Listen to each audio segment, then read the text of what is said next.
Hi, and thank you all for joining me on week one of Growing for Better Health. I'm going to be recording the horticulture segments of this program, but there is an accompanying nutrition portion recorded by my coworker, Lisa Martin, who is the FNEP and SNAP-Ed agent for K-State Research and Extension in Shawnee County. My name is Ariel Whiteley-Knoll, and I am the horticulture agent for K-State Research and Extension in Shawnee County. And today we're going to be talking about planting a garden. So if you'll give me just one moment, I will start to share my slides and we can talk about how to plan specifically a fruit and vegetable garden.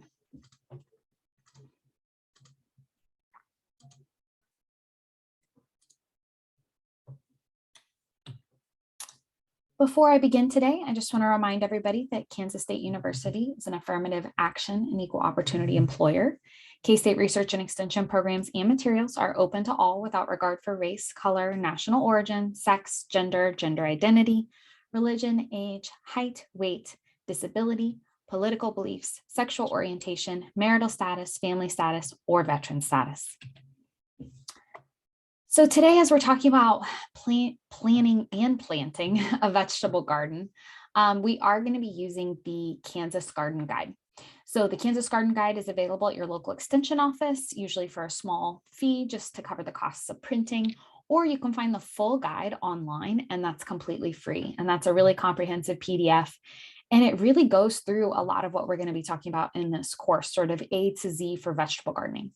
I'm going to include a little bit more on the fruit growing side as well, but definitely get your hands on a Kansas Garden Guide, whether you have a physical copy or you're using the copy online, and I will be referencing that throughout this course. So today we're going to talk about site selection. We're going to be talking about seeding and transplants, container gardening and raised beds, and garden design. And we are starting on page 6 in the Kansas Garden Guide. So first, site selection. Site selection is really, really important, especially for vegetable gardens. I can't tell you how many times I'll have clients that say, oh, my vegetables just really aren't producing fruit, tomatoes and things that you're trying to eat. They're just not growing well. They're really stunted. And a lot of it has to do with the site selection. Maybe it's in an area that's that has very poor drainage. And so those plants are sitting in a lot of water. A lot of times it's shade. You just cannot grow tomato plants under a 100-year-old oak tree. You have to think about making sure that those plants are getting enough sun. Now, when we talk about vegetables and we talk about fruit, we're covering a lot of different types of plants, but for most of them, they're going to need a minimum of 6 hours of sunlight every single day. You want to think about planting the shortest plants to face south so that the taller plants that are on the north don't shade them. And this is a really nice diagram just to talk about sort of some of those considerations when you're trying to think about the place that you want to put your vegetable garden. Water is going to be a really important factor when you're thinking about placement. Water needs to come from a clean source. City water is a good option for that. And it needs to be easily accessible to the garden. Drip irrigation is preferred. Drip irrigation is so much easier on the gardener than lugging a hose every day or carrying buckets of water. And then if you do have rain barrels, those are wonderful for your flower crops, for your trees, for your shrubs. But rain barrels really shouldn't be used for edible crops unless you have a very intense filtration system, which most home gardeners aren't going to have something like that. Rain barrels collect water typically off of roof, off of, who knows sort of what it's dripped through to get there. So you just want to make sure if you are using rain barrels that you have a food grade level filtration system. For most home gardeners, that's not going to be a possibility. So make sure that you're starting with clean water. And then soil tests. I get a lot of questions from people, oh, what do I need to fertilize for my soil in my yard? I don't know. I'm not clairvoyant. I don't know what your soils have. So make sure that you do perform a soil test, which your local extension office can help with. That's really the only way to determine what nutrients are present in your soil or your raised bed and what amendments are needed. You want to make sure that you're not placing gardens in a spot that floods, again, like a low water pooling area, as that's just going to be something that you fight the entire time. And then make sure that you are following the recommendations of your soil tests. Those are in place to give you the recommendation for your soil. So you want to follow them exactly. So now I'd like for you all, if you want to pause the recording, to do a little bit of a site selection activity. So you can do this using graph paper or just blank paper, but I want you to draw out your garden site. And specifically, I want you to note where the sun is. Think about your home shading it, your garage shading it, any established trees, the amount of space that you have. So you can see here on the graph paper, they did a 4x8 space. And again, here it's noted another 4x4 space and a 4x8 space. And information you have about the soil. So you may not have a soil test today, but if you do know that water pools in a certain area or there's a slope or anything like that, go ahead and note that. If you want to garden in raised beds or containers, make sure to note those as well. And right now, we're not doing specific plants. We're not there yet. So I just want you to note the sun, note where your water source is, where your home is. Is it in an accessible place? Are you going to do raised beds or containers? That's the only thing I want you to plan out at this point. So go ahead and pause the recording at this time and complete that activity.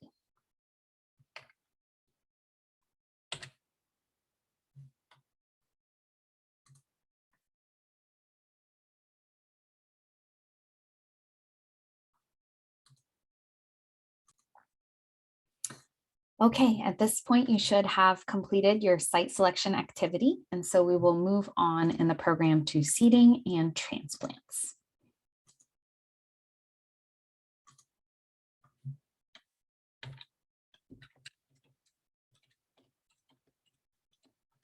Of course, it doesn't pick up on the exact slide I want it to. All those slides I just zipped through, those are going to be Lisa's slides. So she will either add to this recording or she will have those live for you. So seeding and transplants, that is going to be on page 7 in the Kansas Garden Guide.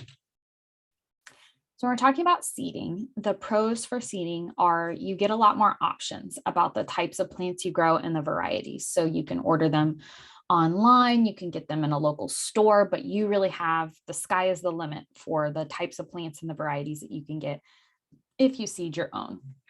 Usually it's much more affordable to start. So the seeds are very cheap. Soil potting media isn't that expensive. Containers you can reuse, egg cartons, strawberry crates, plastic flats that maybe you got last year's annuals in. There are a lot of things you can reuse. But where it might get a little bit more expensive is if you don't have a highlight area, you may need to purchase supplemental lighting. You may need to purchase some trays to set underneath the egg crates or other things to hold a little bit of water. So there may be some other materials that sort of balance out the cost savings with buying seeds. Now, the cons with seed starting is it does take longer. So you have a much longer growing season. If you're going to be growing plants from seed, you have to plan ahead and think ahead on that. And seedlings are really delicate and they're not forgiving. If you start seeds and you don't have your grow lights on and they're in the dark for a day or two, they're going to go through a process called etiolation, where they really stretch out. They're very pale. They're very thin. There's no coming back from that. They're never going to be strong, sturdy plants. So they're not very forgiving when it comes to light, and they're also not forgiving when it comes to moisture. Once you start your seeds, they need to stay damp until they have an established root system. Now, not wet. If they're wet, they can have a disease called damping off, where they essentially wither right at the soil line and die, but they can't be dry. They just don't have the reserves to be able to dry out. So seeding can be more cost effective. Definitely, you're getting more control over the type of plants that you grow, but it is a more challenging way to start plants. So if you're a beginning gardener, if you've never done this before, I would recommend either that you only seed 1 or 2 things, or that you skip seeding altogether and instead just start with transplants. So when we're looking at transplants, the pros of transplants is they're typically larger plants. So they're being sold at a greenhouse or a nursery or a hardware store, and they're bigger plants. And usually they can better compete with diseases and weeds and pests. So once you are ready to put them out in your garden, they're nice, big, healthy plants. At least that's what you should be looking for. That's what you should be buying. Whereas our seedlings we start inside typically are much, much smaller. It is a lot less work for you. You're just sort of buying a plant that's ready to go outside as soon as the danger of frost has passed. But the cons are that they are more expensive. You're paying somebody to get them to this point, and you are limited to the varieties that you can find. Now, that doesn't mean that you're limited. There are still a lot of different plants and a lot of different varieties grown, depending on where you live and the stores that you have available to you. But you do have to take what they offer. And that late in the year, by the time you're buying transplants, if you don't find the plants that you want, it's probably going to be too late to seed them. So that is a downside to transplants. Now, with both seeding and transplants, you want to make sure that you use resistant varieties when available. And K-State has a great publication on disease-resistant vegetable plants on their recommended vegetable varieties publication. It talks about disease resistance, especially tomatoes. If you're going to pick one crop to be disease resistant, it should be tomatoes. When you start with disease and pest resistant plants, you're going to have less work throughout the growing season. You are making it easier on yourself. So heirloom varieties are great. I'm not discouraging anybody from using them, but if you have disease and pest issues, or if that's something you're concerned with, start with those resistant varieties. It's going to help you in the long run. And then just make sure that you plant what you like. I don't know if any of you are familiar with the movie Steel Magnolias, when Weezer talks about growing tomatoes and she hates tomatoes. And she's like, I'm an old Southern woman. This is what we do. We like grow vegetables. It's a very funny clip, but it's not what I would recommend. If you like hot, spicy peppers, grow hot, spicy peppers. If you live for beets, which I personally cannot tolerate, grow them, but don't grow things that you don't plan on eating. Don't grow things. I'm not discouraging you from trying new things. You absolutely should. But if you know that you don't care for something or it's not your favorite, don't grow it. Pick one or two things, especially as a beginning gardener, one or two things that are easy. And we're going to talk about crops that are easier and crops that are harder later in the course, but that you love. I personally love peppers. I love serranos. I love jalapenos. Shishito are my favorites. Bell peppers, banana peppers, I adore them. And they're very easy. And so rather than growing a couple tomato plants, which are very labor intensive, very difficult to get through growing season and get a good crop unless you're sort of all in on it. The people that I know that grow the best tomatoes are retired, because I literally think that's what they do from sun up to sundown, is take care of their tomatoes. Instead of doing that, which I have done for several years, grown tomatoes, it's a lot of work. I grow like 30 different types of peppers, and it's easier. It's easier for me, and it's something I enjoy, and I will eat those because it's something that I like having as part of my meal. So really think about what you like when you're selecting your plants. I did want to point out, I talked a little bit about last frost, and sometimes when you're going and you're doing seeding and transplants, they'll talk about soil temperature or air temperature or things like that in regards to the timing. So if you live in the state of Kansas, there's a website called the Kansas Mesonet, and you can just look up Kansas Mesonet or K-State Mesonet, and it will come up. And then you can sort by the weather station. You'll go to this sort of menu right here and go to weather and then historical weather. And then you can filter by the station closest to you. I picked the Rossville station because I'm in Topeka, so that's one of the closest stations to me. And you can filter by dates. So I just did January of this year to today's date, and I can see the air temperature, the humidity, the precipitation, the soil temperature. It's all right there. So that can be really helpful data if you don't have a soil thermometer, if you're not necessarily paying attention to the weather. You can look at last year's weather to see what the patterns are, or you can look now to see what the weather is doing today. So a really great resource that I wish more gardeners knew about. Definitely check out the K-State Mesonet. So now we're going to do another activity. So I'll explain the activity, and then if you want to pause the recording and go ahead and complete it. The objectives with this activity are to select the vegetable crops you want to grow this year. Make sure to include resistant varieties. So pull up that. It's a K-State vegetable varieties publication, recommended vegetable varieties, and it's going to talk about disease resistance. If you're interested in tomatoes, there's also a tomato publication that K-State has that's excellent, and I'll link both of those in the recording. Pull it up, look at those resistant varieties, think about the types of plants that you want to grow, and then select the appropriate amounts of each crop using the vegetable planting guide, and I will include that as well.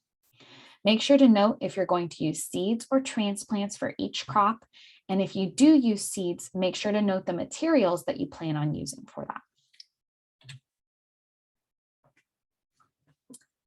Once you've completed the activity, we'll move on to containers and raised beds, but I just want to give you a couple more seconds to pause the recording and complete that activity if you haven't already.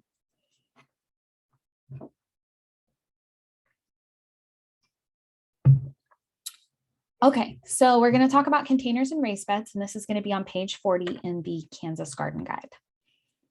So when we're talking about containers, there are a lot of advantages. You can increase accessibility, so you can have them be higher or in a space that's easier for you to access. Works really, really well in small spaces. I love this. This is actually a wheelchair accessible bed, and it's right on a patio. So thinking about the accessibility for the homeowners, being able to come right out, right up to the garden bed is a great example. They can be a bit easier to amend than soils. You're working with a much smaller area, and typically you're buying something, something that may already be the correct pH or have some nutrients in it if you're buying a potting media. But it does dry out quicker than soil. So with raised beds, the main thing, and containers, the main thing that you have to keep an eye on is that moisture level and making sure that you're watering. In the heat of a Kansas summer, pretty much every day, you're going to have to water these. Now, when we're talking about containers, there are raised beds, which is anything that's above ground, when you're putting something on the soil, but it's above ground. You can do hay bales or straw bales. I know this is kind of a popular way to garden. I will tell you that over the summer, those straw bales and those hay bales are going to disintegrate. So it's sort of a one season thing. It may only even be a one crop thing. Now that straw and that the hay that you use can be great to go right into your compost or to spread out in your garden when you're done using it. But it's not really a long-term solution, whereas these others are maybe a bit more of an investment up front, but probably something that's going to last you a bit longer.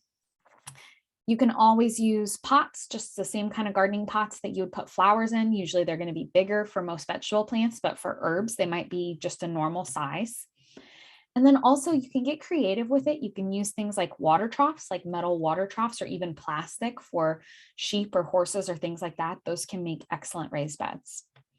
I will tell you there are a couple materials you should avoid. I do not recommend gardening in any kind of tractor tire or car tire. Those oils and rubber and things from that may leach into your vegetables. So they're fine if that's your preference for flowers, but I would not use them for edible crops. Additionally, if you are using railroad ties or old electrical poles, you should put some kind of plastic lining or some kind of barrier between those materials and your edible crops. The wood used for those things is treated with a variety of chemicals, but all of them are potential carcinogens, and you can consume small amounts of them through food. Children may be especially susceptible to those materials. So if you already have a raised bed made out of those materials, it isn't that you can't use them. Definitely use them for flowers if you'd like. Otherwise, try to put some sort of plastic barrier between the wood and the crops that you're trying to grow. And if you are gardening with children and they lean against it or they touch it, they should definitely go inside and wash their hands, because they can be very, very susceptible to those preservatives used on the wood. So when we're thinking about considerations for containers, there are a couple things that you want to think about. Do you need to move it? Is it something like this is the same bed that we looked at earlier, but this is on the other side of the patio? So they can move it around, they can roll it around, maybe depending on the type of year, the sun is in a different place, or they just have a different use for that space. So just think about if you want to move it when you're starting it out. Are the materials food safe? We just talked about that, avoiding tires, avoiding treated lumber, lining it with plastic if that is the case, or if you're not sure what the materials are from. Are the materials going to hold up to water, wind, sun, and extreme temperature? Again, with the straw bales, that might be a great thing for a single crop, but then you do know that that's going to disintegrate in a single growing season most of the time. Is it a good height for your ease of use, whether you're using it or someone in your home is using it? Is that going to be accessible to everybody? And are you going to be able to water it regularly? With containers, they are going to dry out. So if you don't have them near a water source, you're most likely setting yourself up for either a very difficult, laborious summer or probably crop failure because you can't water it regularly. Okay, now we're going to move on to garden design, which is going to be page 7 in the Kansas Garden Guide. So when we're talking about garden design, plants per area is sort of the main thing that we're looking at. And you can see more on page 75 in the Kansas Garden Guide or the Vegetable Garden Planting Guide, which I will include a link to in this recording. make sure to sketch it out. So you guys have your sketches earlier from your location of your garden. Whether you add to that or redraw it, think about the crops. I know that this seems kind of maybe kiddie stuff to be drawing it out, but this is like a vision board for your garden. And there's a lot of powerful research about how when we write things and we plan things, we are more likely to have them happen that way. So it's a really key step to planning. I often think, oh, I'm going to buy this. I'm going to buy this for my garden. I'm going to buy that plant. And when I go to sketch it, I look and I think, I don't have room for half of that. I don't have room for, all these things. And I'm just setting myself up for a lot of work and to try to squeeze plants where they won't do well or where they don't go. And so really think about the space that you have when you're trying to grow it out. So this is an example of a chart you can do. You can put down the crop that you want to grow, the varieties you want to grow, when you're trying to plant it, when you'll harvest it, how big it is, how tall it is, just all these considerations as you go through so that you can really think about, is this plant going to work well in your garden? And then I really like this design. This is compliments of the Oregon State program, where you have within an individual bed, you've got rows here, you've got sort of a clump of carrots and then some herbs, you've got flowers and herbs in the middle. It's a really beautiful design, but you can also see that a single tomato plant is going to take up a significant amount of space. And then over here, they have rows of mini carrots. And so they're really thinking about how much space each crop is going to take up. A couple more considerations with garden design. You want to make sure to rotate your plants by their family. Tomatoes especially. If you're only going to rotate one plant, rotate tomatoes. But keep in mind that tomatoes are in the same family as peppers, eggplants, and potatoes. So if you have tomatoes in a bed, you need to rotate to a different family. So maybe from the tomato family, you've got tomatoes in the bed one year, and you do cabbage or broccoli the next year, or carrots the next year, or Swiss chard. But you need to make sure that you're rotating to a different family. The reason being, diseases and pests come into an area, they see a plant they like, and usually diseases and pests can move within the same family. So winter squash pests like the squash bug is also going to affect cucumbers, whereas the squash bug isn't going to affect potatoes. So rotate those beds through based on family. And that should be something you're thinking about when you're thinking about your garden design. It's also a good idea if you have, like, let's look at this example, multiple beds, that I maybe wouldn't put my tomatoes, potatoes, and peppers all in one bed, because that could be a great signal to a pest for that family to come to that bed. So I might put tomatoes in this bed, potatoes in this bed, peppers in this bed, and the next year I'll rotate them to the 3 beds that they weren't in and move those other crops over. So spreading out things that are in the same family and also rotating in between different plant families.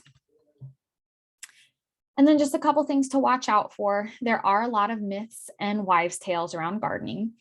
Companion planting isn't a research-based term. It's sort of been taken over and diluted, but there is a lot of research that shows that planting a variety of things in a space can result in healthier plants. Plants interact in a way that we really have not been able to research accurately. So I'm not going to tell you that planting marigolds next to your tomato doesn't affect the tomato. All I'm going to tell you is that there isn't research that says that it does help the tomato plant. What we do know is that planting flowers in with your vegetables helps to keep them pollinated. It can help to discourage pests. It can help to attract beneficial insects. So absolutely have a space that's a mix of plants. Anytime you have a monoculture, which is one crop, you have rows and rows and rows of corn, that is going to make it easier for pests and diseases to find that corn. Whereas if you have corn planted in amongst flowers and cabbage and tomatoes and other things, it's going to be more difficult for pests and diseases to find that single crop. So companion planting is not really a research-based term, but there is merit to diversifying your garden space to planting multiple species of things together. Definitely watch out for homemade remedies. Anytime I see Epsom salts or horticultural vinegar or any of those things, the little hairs on the back of my neck stand up. Most of those things are not research-based. Putting banana peels at the base of roses. It's not that these things are harmful necessarily. Sometimes they are, but they're just not known to be effective. So make sure that you're in contact with your local extension office, or that you're doing research, but actually looking at research-based things before you go out and do these things. Now, the Epsom salt in particular, while some of that can be part of a nutrient deficiency, of course, you want to make sure to do a soil test before you're applying anything. I have seen people salt their soil to the point that the soil will no longer support plant life. And before the soil gets to the point where it can't support plant life, soil microbes are suffering. So when you're applying things that seem natural, or they're just something you have under your kitchen sink, you may not see the effect that they're having on plants right away, but they are having an effect on our insects and on our soil microbes. So make sure that everything you're using in the garden is designed to be used in the garden, and read labels. You would be surprised, even organic products, on what they can do to the environment. So make sure that you're reading labels and you really understand what you're doing before you add things to your garden. And then cute designs are another one. I've been victim to the herb spiral, sort of a permaculture principle that everybody just cherry picks that one principle. But just really think about practicality, think about the space, think about how you're going to use it before you spend a lot of time building or landscaping something that really isn't practical. Definitely don't plant too much at once. It can be really, really tempting, but you want to set yourself up for success. You want to plant the crops that you have time to take care of. And then don't select anything that's too labor intensive if you're a beginner. Salad greens are a great place to start. Herbs are a great place to start. If you've never gardened with vegetables in your life, do not start with tomato.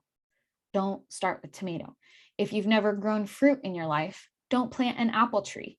They're just very, very difficult crops that require a lot of labor, and you are going to get discouraged, and you are going to think, man, I'm the worst gardener in the world, and it's not you.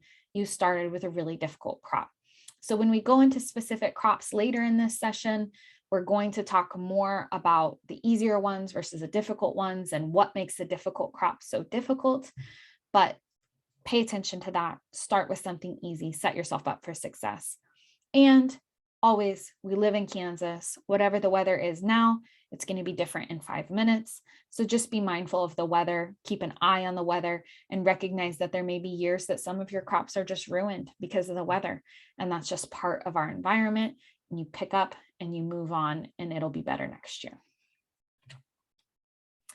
So I did want to draw your attention to page 8 in the garden guide to make sure that you don't miss this. This is a nice list of tools and supplies. Most of us aren't really going to have the large garden, but the mini garden and the family garden, as those are great lists of things that if you can get your hands on them, they can really help you starting out your garden. Okay, so we're going to wrap up this segment with a garden design activity. So building on our last two.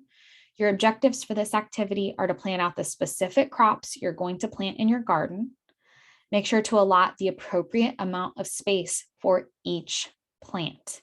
So just like we talked about before, a tomato plant's going to take up a lot more space than a Swiss chard or a carrot plant. Squash is probably going to take up a whole bed. So think about that spacing. Space plants in the same family appropriately. Keep pests and diseases in mind, and include raised beds and containers if desired. And once again, I'm going to link the publications that I've talked about in this recording. So make sure that you open those up and take a look at those. If you're thinking, well, I don't know how much space a tomato plant takes up, the resources cover that. Thank you all for joining me today on the first week of Growing for Better Health. As I said before, Lisa Martin will be recording some sessions on nutrition to accompany these, and I will be recording additional sessions to complete the growing season. Thanks so much.